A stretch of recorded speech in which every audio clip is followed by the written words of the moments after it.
ትላንት የአሜሪካኑ ፕሬዚደንት ዶናልድ ትራምፕ እስራኤል ዌስት ባንክን ወይም ጁዳና ሰማሪያን እንዳትቆጣጠር ይከለክላታል የሚል ነገር ዋይት ሃውስ በቢሮአቸው በኦቫል ኦፊስ በሰጡት መግለጫ ላይ ተናግረዋልና ትራምፕን ለሚያክሰው ብዙ ማስደንጋጭ ሊሆን አይችልም።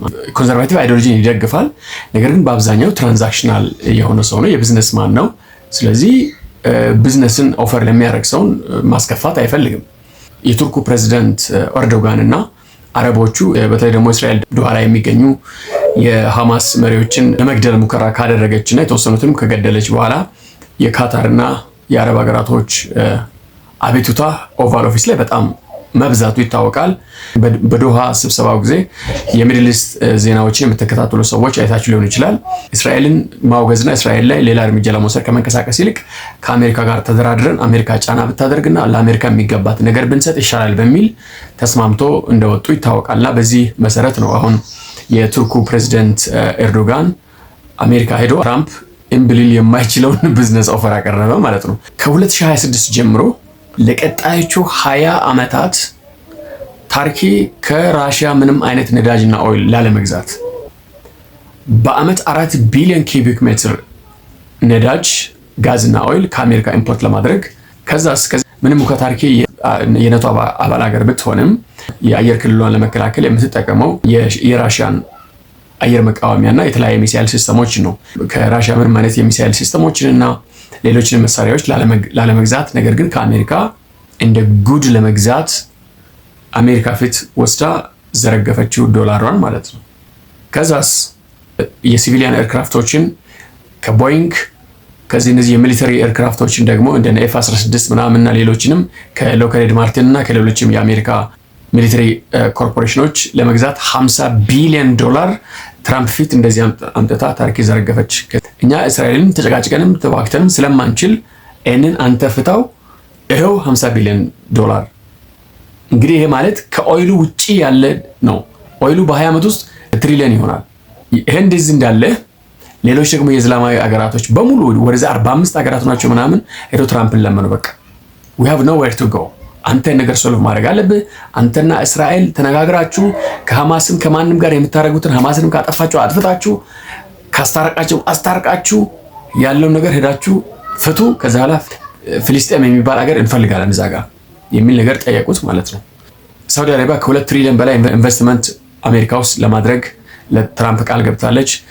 ዩናይትድ አረብ ኤምሬትና ኳታርም እንደዚሁ በትሪሊዮን የሚቆጠር ኢንቨስትመንት አሜሪካ ላይ ለማፍሰስ ቃል ገብተዋል። ይህንንም ኢንቨስት ማድረግ ኦልሬዲ ጀምሯልና ይሄን ሁሉ እያደረግን አንተ እችን የምታክል ዌስት ባንክ ለምንድን ነው ማትከላከለው? ይሄን ነገር ለምንድን ነው ሶልቭ ማታረግልን የሚል ተማጽኖ ነው የነበረውና በአውሮፓ ሀገራቶች ደግሞ ያቀረቡትን አይታችሁ 700 ቢሊዮን ዶላር የመሳሪያ ግዢ ነው ለትራምፕ ጥያቄ ያቀረቡት። ባይደን ጊዜ 300 ቢሊዮን ዶላር መሳሪያ ሳፕላይ ያደረገው አሜሪካ ነው፣ ባይደን ነው። 1 ብር ከዩክሬን አልወሰደም።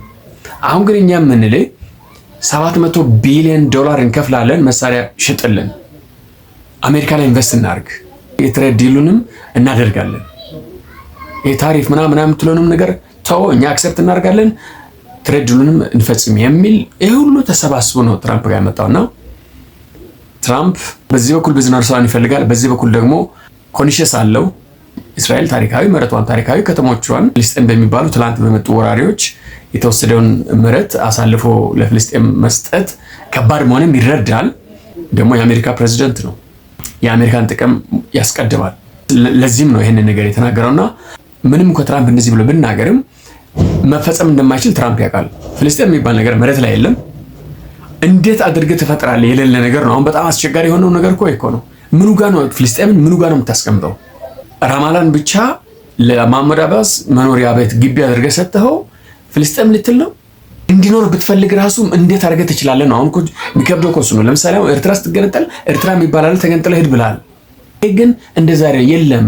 ከየት እናምጣ ነው? ሞስት ፕሮባብሊ ትራምፕ የሊፕ ሰርቪስ የሚባለውን በአንደበት የቢዝነስ አጋሮችን ለማስደሰት ያደረገው ነው እንጂ ወደ እንደዚህ አይነት ነገሮች ይገባል ብዬ አላስብም። ቢገባ ራሱ እስራኤል ብቻዋን ታስፈጽማለች። የአሜሪካንንም ተጽዕኖ ተሻግራ ከአሜሪካ ራሱ የምታገኘውን ጥቅም አታ ታስፈጽመዋለች። የኢኮኖሚ ጫና ይመጣል።